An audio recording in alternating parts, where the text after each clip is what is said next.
Hi guys, and congratulations to you and to us because we have reached 1000 subscribers all because of your love and support. So अपना प्यार और अपनी support आप हमें ऐसे ही देते रहिए ताकि हम और भी बहुत बड़े बड़े माइलस्टोन्स पहुंच सके और साथ में हमारा ये सफ़र जो है ऐसे ही चलता रहे। एक साथ के हम लोग पढ़ते रहें, सीखते रहें, एक दूसरे की मदद करते रहें और मज़े से पढ़ाई करते रहें। आपको पता ही है हमारा कम्युनिटी टैब स्टार्ट हो गया है, तो अगर आपको कोई भी डाउट होती है तो you can leave your doubt in their. और इसी तरह हमारी वीडियोस को आप शेयर करते रहिए, लाइक करते रहिए, हमारे चैनल को सब्सक्राइब करते रहिए ताकि हमारा ये सफ़र जो है ऐसा ही सुहाना सा बना रहे। और इस वक्त जो हमारे चैनल का फ्यूचर गोल है वो यही है कि हम आपके साथ ऐसे ही चलते रहें और आप अपना प्यार हमारे को ऐसे ही देते रहे। Thank you everyone for all your love and support and thank you everyone for making us reach 1000 subscribers. Thank you, thank you, thank you.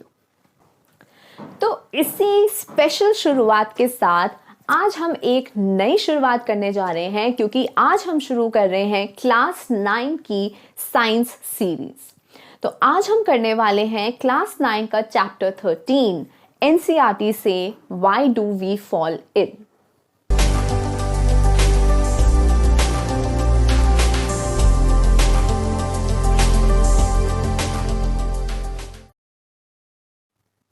तो Why Do We Fall In? तो जब हम कभी इलनेस की बात करते हैं तो we think of two terms, health and disease. तो जब हम हेल्थ की बात करते हैं या हम डिजीज की बात करते हैं तो हम क्या सोचते हैं? जब हम हेल्थ की बात करते हैं तो हम सोचते हैं हेल्दी फूड, एक्सरसाइज करना, अपने आप को हेल्दी रखना, फिट रखना, है ना। और जब हम डिजीज की बात करते हैं तो हम सोचते हैं कि कोई बीमारी हो जाती है या हमें कोई प्रॉब्लम हो जाती है या हमारी बॉडी में कोई प्रॉब्लम हो जाती है, कोई पेन हो जाता है, तो उसको हम डिजीज सोचते हैं। ठीक है, तो आज हम इन्हीं दो टर्म्स के बारे में बातें करेंगे और समझेंगे कि क्या ये टर्म्स रिलेटेड हैं या नहीं। ठीक है, तो हेल्थ और डिजीज जो है they both are very interconnected and very complex. दोनों बहुत ही कॉम्प्लेक्स इश्यूज हैं और इंटरकनेक्टेड हैं। इंटरकनेक्टेड कैसे हैं वो भी देखेंगे और कॉम्प्लेक्स किस लिए हैं, क्योंकि भाई इंटरकनेक्टेड है तो कॉम्प्लेक्स तो होगा ही ना, क्योंकि एक चीज दूसरी चीज पे डिपेंडेंट है। एक चीज दूसरे से कनेक्टेड है, वो तीसरे से कनेक्टेड है, वो किसी और से कनेक्टेड है और सारे कहीं ना कहीं एक दूसरे से कनेक्टेड हैं। कैसे वो देखते हैं। अब जैसे हम हेल्थ की बात करते हैं तो हम क्या सोचते हैं? We think of healthy food, we think of exercise, we think of cleanliness, कि हमारा आसपास का जो एरिया है, जो सराउंडिंग है, हमारी जो एनवायरनमेंट है वो साफ सुथरा होना चाहिए। तो we think we live in a healthy environment. अगर हम अच्छा खाना खाते हैं तो we think we are eating healthy food. अगर हम अपने आप को फिट रखते हैं, एक्सरसाइज करते हैं, तो हम समझते हैं कि we are keeping our body healthy, है ना। ऐसे ही जब हम डिजीज की बात करते हैं तो हमारे दिमाग में क्या आता है? अनहाइजीनिक कंडीशंस, मतलब अनक्लेनलीनेस। तो यहाँ पे हम सोचते हैं कि क्लेनलीनेस नहीं होगी। जब हम डिजीज की बात करते हैं तो कंटामिनेटेड फूड या वाटर से भी आ सकता है, तो फूड एंड वाटर भी हो गया। और जब हम डिजीज की बात करते हैं तो हमारी बॉडी फिजिकली फिट नहीं होती, या तो हमें कहीं कुछ पेन हो रहा होता है या इंटरनली कुछ प्रॉब्लम हो रही होती है, राइट। तो you see these two terms are interconnected. ये दोनों इंटरकनेक्टेड हैं और एक दूसरे के ऊपर डिपेंडेंट हैं। अगर आप हेल्दी हो तो डिजीज आपसे दूर रहेगा, अगर आप हेल्दी नहीं हो तो डिजीज होने के चांसेस जो हैं वो बढ़ जाएंगे, राइट। अगर आपके आसपास की हवा कंटामिनेटेड है, पोल्यूटेड है, तो ऑब्वियसली आप हेल्दी, अगर आप ये सारी चीजें फॉलो कर भी रहे हो तो भी you are prone to diseases, क्योंकि आपका जो एनवायरनमेंट है वो क्लीन नहीं है, right. So if the environment you are living in is not clean, अगर वाटर क्लीन नहीं है, एयर क्लीन नहीं है, आसपास आपके गंदगी फैली हुई है, गार्बेज पड़ा हुआ है, तो the cleanliness is also important and of course these two terms are interdependent, एक दूसरे के ऊपर डिपेंडेंट है, कनेक्टेड है, ठीक है। तो ये तो वैसे बातें हमें पता ही थी, लेकिन हम इस चैप्टर में हम क्या करेंगे, हेल्थ और डिजीज को हम समझेंगे in terms of cell, in terms of our body cell. अभी हमने जो जितनी भी बातें की, हमने जनरल बातें करी, राइट, हमारी बॉडी को लेके, लेकिन हम देखेंगे हमारी body is made up of cells, right. Our human body is made up of zillions of cells, millions, billions of cells, right. तो हम हेल्थ और डिजीज को समझेंगे एट द सेलुलर लेवल, ठीक है, at the level of the cell. Our cells also, अब cell को भी एनर्जी चाहिए to perform all the functions, right. तो जितने भी हमारे बॉडी फंक्शंस होते हैं, digestion, respiration, transportation, reproduction, every function is performed by the individual cell as well, है ना। तो अगर हम सेलुलर लेवल की बात करें तो even one single cell requires the energy to perform all the functions, right. अब सेल बहुत ही डायनामिक एंटिटी है। कैसी एंटिटी है? डायनामिक। डायनामिक मतलब कुछ ना कुछ सेल में चल ही रहा है। किसी भी पॉइंट ऑफ टाइम पे यू विल सी समथिंग और द अदर इज हैपनिंग, ठीक है। मतलब साइड बाय साइड बहुत चीजें हो रही हैं सेल में। इट्स अ डायनामिक एंटिटी, ठीक है। डायनामिक मतलब एक साथ बहुत चीजों का चलना, ठीक है। तो डायनामिक एंटिटी कैसे है सेल, ये भी बहुत आसानी से हम समझ सकते हैं, क्योंकि अगर सेल है, एक जगह रेस्पिरेशन हो रहा है, ब्रेक डाउन हो रहा है of food to release energy, ATP formation हो रहा है। दूसरी जगह एटीपी को ट्रांसपोर्ट किया जा रहा है ताकि हम एनर्जी को यूटिलाइज कर सकें। तीसरी जगह जो वेस्ट मटेरियल प्रोड्यूस हो रहा है उसको हम ट्रांसपोर्ट कर रहे हैं out of the cell, right. Repair work in the cell, new cells are being formed. So at one given point of time, a lot of activities are taking place, and for all these activities, what the cell requires? The cell requires food and energy. ठीक है, right. तो अब आप सोचोगे कि भाई cell अपना काम कर रहा है। अगर सेल अपना काम करे तो इससे हमें क्या फर्क पड़ता है? हमें फर्क पड़ता है क्योंकि हमारी बॉडी सेल से बनी हुई है, right. The cells they made up the tissue, group of cells make tissues. तो सेल से हमारे टिश्यू बनता है और टिश्यूज बनाते हैं ऑर्गन्स, जो कि एक स्पेशलाइज्ड फंक्शन परफॉर्म करते हैं, राइट। जैसे कि हार्ट हो गया, किडनी हो गया, लंग्स हो गए, राइट। तो ये सारे स्पेशल ऑर्गन्स हैं made up of tissues and cells, right. तो अगर मेरा सेल ठीक से काम नहीं करेगा तो मेरा ऑर्गन भी ठीक से काम नहीं करेगा। अगर सेल के पास फूड एंड एनर्जी नहीं है तो ऑर्गन भी ठीक से काम नहीं करेगा, right. Apart from this, organs are also interdependent. अगर हार्ट की बात करें, अगर मेरा हार्ट ठीक से काम नहीं करेगा तो मेरी लंग्स भी ठीक से काम नहीं करेंगी, किडनी भी ठीक से काम नहीं करेगी, मेरा ब्लड सर्कुलेशन ठीक नहीं होगा। This will affect my brain also, this will affect my thinking power. तो अल्टीमेटली क्या होगा? अगर कोई भी एक चीज ठीक से काम नहीं कर रही है तो it will affect my body, ठीक है, right. So that is how our health is associated with the cell, ठीक है। तो हमारी जो हेल्थ है हम इसको देखेंगे at the cellular level, right. एक और एग्जांपल देती हूं मैं आपको। जैसे अगर हम किडनी लेते हैं, अगर मेरी किडनीज ठीक से काम नहीं करेंगी तो किडनी का क्या फंक्शन होता है? To filter out the waste. तो अगर वेस्ट ठीक से फिल्टर नहीं हो रहा बॉडी में तो toxic substances will start accumulating in the body, right. तो सारे टॉक्सिक सब्सटेंसेस जब एक्यूमुलेट करने लगेंगे बॉडी में तो वो बॉडी फंक्शंस को इफेक्ट करेगा, मेरे हार्ट को इफेक्ट करेगा, ब्रेन को इफेक्ट करेगा, बाकी ऑर्गन्स को इफेक्ट करेगा, लंग्स को इफेक्ट करेगा, राइट। और क्या होगा? My body will not be able to perform the functions properly, right.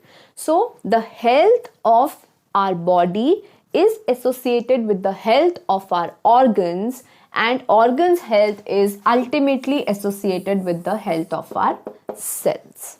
ठीक है।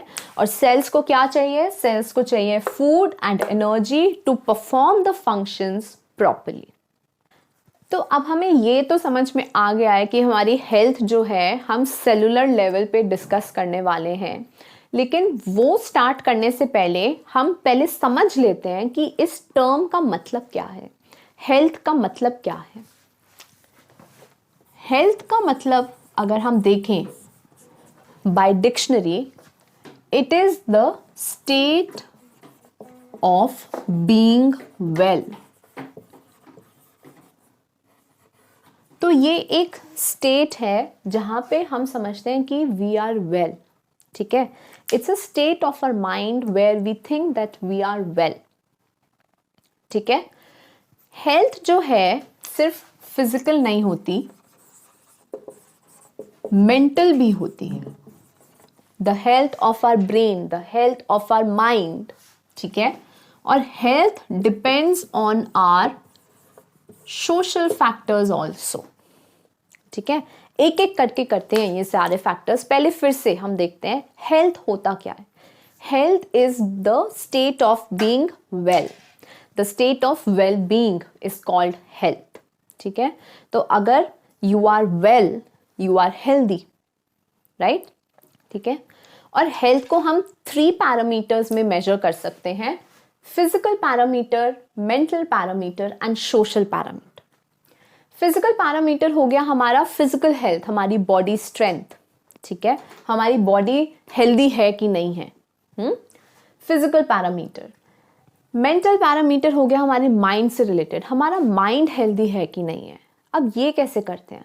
फिजिकल पैरामीटर हम सबको हम इजीली देख सकते हैं, इजीली अपने आप को एसेस कर सकते हैं, एक्सरसाइज करके फिट बना सकते हैं, अपने आप को हेल्दी बना सकते हैं, अपनी स्ट्रेंथ इंक्रीज कर सकते हैं, ठीक है। तो फिजिकल पैरामीटर हम आसानी से मेजर कर सकते हैं with the help of exercise, with the help of our measuring our strength, right.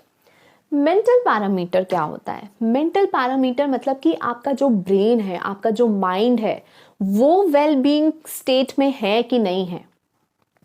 Is your mind in a state of peace? वहां पे शांति है या नहीं, या आपके दिमाग में अशांति मची हुई है। अब ये क्या होता है? This depends a lot of factors. ये बहुत चीज़ों पे डिपेंड करता है कि आपका जो दिमाग है, आपका जो ब्रेन है, वो कैसे काम कर रहा है, कैसी सिचुएशन में काम कर रहा है, ठीक है। फॉर एग्जाम्पल, आपको क्लिनलीनेस पसंद है, साफ सफाई पसंद है, ठीक है। तो कोई भी कूड़ा अगर होता है तो you put it in the dustbin, सीधा जाके आप डस्टबिन में डाल देते हो, चाहे आप घर पे हो, चाहे क्लास में हो, या कहीं भी बाहर पे हो, ठीक है। लेकिन चलो क्लास की अगर हम बात लें, आपकी क्लास में जो बच्चे हैं, आपके जो क्लासमेट्स हैं, उनमें से ऐसे भी बच्चे होंगे जो कूड़ा इधर उधर फेंक देते हैं, ठीक है। तो this will disturb your mind, ठीक है। वो आपको इफेक्ट करेगा अगर आप सफाई पसंद करते हो तो, राइट। तो इससे क्या होगा? 2 चीजें होंगी, या तो आप जाके उसको बोलोगे कि कूड़ा मत फैलाओ और कूड़े को डस्टबिन में ही डालो, right. Throw the garbage in the dustbin only, don't litter, right. तो यहाँ पे लड़ाई भी हो सकती है या फिर प्यार से बात भी हो सकती है। तो ये सोशल फैक्टर हो गया हमारा कि हम जिस एनवायरनमेंट में रह रहे हैं, जिस एनवायरनमेंट में हम पढ़ रहे हैं, वहाँ पे अगर बहुत लड़ाई होती है, बहुत फाइटिंग होती है, तो हमारा माइंड जो है वो पीस पे नहीं रहेगा, ठीक है। हमेशा हमें ये डर बना रहेगा कि अब लड़ाई हो जाएगी, अब इस बात पे लड़ाई हो जाएगी, राइट। और दूसरी जगह अगर आप ऐसे एनवायरनमेंट में रहते हो जहाँ पे लड़ाइयाँ नहीं होती, वहाँ पे बहुत प्यार से बात करते हैं, कम्युनिकेट करते हैं एक दूसरे से कि देखो ये प्रॉब्लम है, आप लिटर मत करो, गंदगी फैलती है, और दूसरा आदमी भी आपकी बात समझ जाए, आपका फ्रेंड आपकी बात समझ जाए, तो फिर वहाँ पे क्या होता है? Your mind is at peace, क्योंकि आपको पता है अगर कोई प्रॉब्लम होगी तो आप बोलोगे and your problem will be solved, right. तो your mind is at peace. तो इसी को हम मेंटल हेल्थ कहते हैं, जब आपका माइंड पीस पे होता है, राइट। इसके अलावा और जैसे अगर हमारे घर में किसी की तबीयत खराब हो जाती है तो भी हमारी मेंटल हेल्थ पे इफेक्ट पड़ता है, क्योंकि हम परेशान हो जाते हैं, राइट। अगर हमारे किसी फैमिली मेंबर की तबीयत खराब हो जाती है तो we get worried, right? So that also affects our mental health. या फिर अगर हमारे आसपास हमारे फ्रेंड सर्कल में या हमारे सोशल ग्रुप में ऐसा कोई इंडिविजुअल है जो हमें परेशान करता है विदाउट एनी रीजन, बुली करता है, तो what happens, your mind is not at peace. आपके मेंटल हेल्थ पे असर पड़ता है, because every time you might get scared, you might get worried, anxiety हो जाती है, frustration हो जाती है. So all these are symptoms of your mental health. It shows कि आपका mind जो है peace पे है या नहीं है, right? तो physical health के साथ साथ mental health भी बहुत ज़रूरी है. ऐसे ही social health भी बहुत important है. अब social factors भी बहुत important होते हैं, right? जैसे कि आप जिस सोसाइटी में रहते हो या जहाँ पे आप रहते हो वहाँ पे अगर लोग कोऑपरेटिव हैं, तो you enjoy living in that society, right? अब जैसे कोई दिवाली होती है या क्रिसमस होता है, सब साथ मिलके सेलिब्रेट करते हैं, so you feel happy, right? So that affects your mental health and mental health will affect your physical health. अगर आप परेशान हो तो कितनी भी एक्सरसाइज कर लो, आपकी फिजिकल हेल्थ इंप्रूव नहीं होगी. लेकिन अगर आप हैप्पी हो तो आप एक्सरसाइज करोगे तो obviously your health will improve, right? तो social factors are also important, right? अब अगर वहाँ पे कूड़ा इकट्ठा हो रहा है तो it will increase the chances of getting ill also. तो पब्लिक क्लीनलीनेस भी बहुत इंपॉर्टेंट है. ये बहुत इंपॉर्टेंट है आपकी हेल्थ के लिए कि आपको साफ वाटर, एयर, फूड, सराउंडिंग्स, ये सारी चीज़ें अगर आपकी क्लीन है तो this will ultimately affect your health, right? अब ये सारी चीज़ें क्लीन रखने की रिस्पॉन्सिबिलिटी किसकी है? हमारी म्युनिसिपल कॉर्पोरेशन की, राइट? तो उनकी रिस्पॉन्सिबिलिटी है कि हमारे घर तक जो है साफ पानी पहुँचे, वो पोल्यूशन को ज़्यादा होने ना दें. They take measures to stop pollution, right? Garbage को इकट्ठा ना होने दे. They have good system of garbage disposal. Solid waste management करें. गार्बेज पिकअप अच्छा होना चाहिए ताकि गार्बेज जो है इकट्ठा ना हो, राइट? So all these are responsibilities of the government of the municipal corporation. अच्छा, इसके साथ साथ एक और फैक्टर है जो हेल्थ को इफेक्ट करता है और वो है हमारा वर्क अपॉर्चुनिटी. वर्क अपॉर्चुनिटी भी बहुत इंपॉर्टेंट फैक्टर है, ठीक है? क्योंकि अगर आपके पास कोई वर्क नहीं है, if you are not working, if you are unemployed, तो this will affect your mental health. आप unhappy रहोगे, you will be unhappy all the time, right? So this will affect your physical health, right? It will also affect your social health, क्योंकि you won't feel like interacting with anyone, interacting with your friends or families, right? ठीक है? तो work opportunity is also very important, so that you earn money.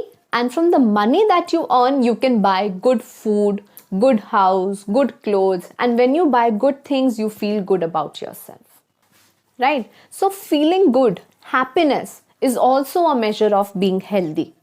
If you're happy, it will add to your health. तो इसीलिए क्या important है? Social equality and harmony. Social equality और harmony बहुत important है, ठीक है? सोशल इक्वालिटी मतलब जो आपका सोशल एनवायरनमेंट है वो इक्वल पीपल का है, राइट? सो आप अपने आप को कंपेयर नहीं करोगे. तो social equality is also important. Social equality मतलब everybody looks upon each other with equality. सब एक दूसरे के बराबर समझे. कोई ये ना समझे कि you are less than anyone, right? So equality, social equality is important and social harmony is also important. मतलब अगर आप ऐसे social environment में रह रहे हो जहाँ पे बहुत violence है या फिर बहुत fighting है या फिर हमेशा sadness है, बहुत लोग हमेशा दुखी रहते हैं या scared रहते हैं, हमेशा डरे रहते हैं, तो ऐसे social environment में happiness होना मुश्किल होता है. और अगर आप happy नहीं हो तो healthy होना भी मुश्किल होता है, ठीक है? तो ये तो हो गई हेल्थ के बारे में कुछ पॉइंट्स. हेल्थ क्या होता है? The state of being well. और ये 4 फैक्टर्स पे डिपेंड करता है: physical health, mental health, social health and work opportunity. तो फिजिकल हेल्थ हमारी बॉडी हेल्थ हो गई, एक्सरसाइज करके जो हम ठीक कर सकते हैं. मेंटल हेल्थ मतलब हमारा माइंड कितना हैप्पी है, कितना पीस पे है। सोशल हेल्थ मतलब जो हमारे आसपास की चीज़ें हैं, हमारा जो एनवायरनमेंट है और जो हमारे आसपास के लोग हैं वो हमें हैप्पी रखते हैं या सैड रखते हैं, तो उससे हमारा मेंटल हेल्थ अफेक्ट करता है। एंड लास्टली वर्क अपॉर्चुनिटी, क्योंकि जब वर्क अपॉर्चुनिटी होगी तो I can earn money, and if I can earn money I can buy my food, right. ठीक है, तो अब हम चलते हैं दूसरे टर्म पे जो हमें समझना बहुत जरूरी है, और वो है डिजीज। तो डिजीज मतलब डिसीज मतलब you are not comfortable, being not comfortable without ease, तो उसको हम डिजीज बोलते हैं। ठीक है, लेकिन जनरल हमारा नोशन क्या होता है डिजीज को लेके, कि कोई बीमारी होना, कि कुछ प्रॉब्लम होना, राइट, कोई पेन होना, कुछ प्रॉब्लम होना, उसको हम डिजीज कहते हैं। But literal meaning, dictionary meaning disease का क्या होता है, being uncomfortable, okay, without ease. ठीक है, तो जनरली हम जब डिजीज की बात करते हैं तो for example if we are suffering from diarrhoea we say we are having some disease, है ना, मुझे कोई प्रॉब्लम हो गई है, मुझे कुछ बीमारी हो गई है, that is why I am suffering from diarrhoea, I am suffering from loose motions, right. So when we talk about disease हम कुछ ना कुछ कॉज के बारे में सोचते हैं, we think of a cause, what is the cause of our discomfort, discomfort मतलब डिजीज। तो हम हमेशा डिजीज को कॉज से रिलेट करते हैं कि because I am having loose motions I am suffering from some disease, right, है ना। लेकिन ऐसा भी हो सकता है कि we are not suffering from any disease, मतलब हमें कोई डिस्कम्फर्ट नहीं है but still we are in poor health. मतलब मैंने क्या बोला कि we are not suffering from any disease, हमें कोई भी डिजीज नहीं है, we are not feeling uncomfortable, हमें कुछ problem, we can't feel any problem, but still we might not be in a healthy state. ठीक है, तब भी मैं ये नहीं कह सकती हूँ गारंटी के साथ कि आई एम हेल्दी, ओके। तो ऐसा क्यों होता है, क्योंकि डिजीज को हम हमेशा किसी ना किसी बीमारी से रिलेट कर देते हैं, राइट। तो अगर मेरे को कोई बीमारी नहीं है so that doesn't mean I am healthy. ठीक है, मुझे फिर भी कुछ ना कुछ प्रॉब्लम हो सकती है विच मीन्स कि आई एम नॉट हेल्दी। ठीक है, तो ऐसा हमें नहीं सोचना चाहिए कि अगर कोई डिजीज नहीं है तो हम हेल्दी हैं। ठीक है, अपने आप को हेल्दी रखने के वो 4 फैक्टर्स अभी हमने डिस्कस किए थे, अगर उन 4 फैक्टर्स पे टिक मार्क है then we can say we are healthy. ठीक है, और अगर उनमें से किसी भी एक पे टिक मार्क नहीं है then we need to work upon that and we need to be healthy, right. तो अगेन हेल्दी होने के लिए हैप्पीनेस इंपॉर्टेंट है and health is different for everyone. अब जैसे कोई डांसर है तो वो सोचेगा कि if I can move my body in different ways then I am healthy। अगर कोई म्यूजिशियन है तो वो सोचेगा if I can sing without taking a break then I am a healthy person, right। तो अगर कोई साइंटिस्ट है या मैथमेटिशियन है तो वो सोचेगा if my mind is working properly then I am healthy, right। So health अब सबके लिए अलग अलग पैरामीटर्स पे होती है, सब सोचते हैं कि ये मेरे लिए हेल्दी है, वो मेरे लिए हेल्दी है, राइट। तो हेल्दी होने के लिए क्या इंपॉर्टेंट है, हैप्पीनेस इंपॉर्टेंट है, वो 4 फैक्टर्स इंपॉर्टेंट है, and to realise your full potential that is also important, right. तो जब हम हेल्थ की बात करते हैं तो हम पूरी सोसाइटी की बात करते हैं, अपने एनवायरनमेंट की बात करते हैं, और जब हम डिजीज की बात करते हैं तो हम इंडिविजुअल की बात करते हैं। बट ऐसा नहीं होना चाहिए क्योंकि health and disease are related and interdependent, and society level पे, सोशल लेवल पे, मेंटल लेवल पे, फिजिकल लेवल पे, सब लेवल्स पे they are related and interconnected. तो आज इतना ही लेक्चर काफी है, लेकिन ये इंपॉर्टेंट पॉइंट्स थे कुछ जो मैंने आपके लिए शॉर्ट में आपको समझाने की कोशिश की है। और अब इसके बाद जो टॉपिक्स आने वाले हैं वो बहुत इंपॉर्टेंट हैं, तो stay tuned and subscribe to the channel and click on the bell icon ताकि you get the notification when the next video is uploaded. The upcoming topics जो इसके आगे वाले टॉपिक्स हैं वो बहुत इंपॉर्टेंट हैं, okay. So stay tuned. I hope you like this video. अगर कोई भी doubt हो, you can leave it in the comment section. Share our videos, like our videos. This is for today. See you again.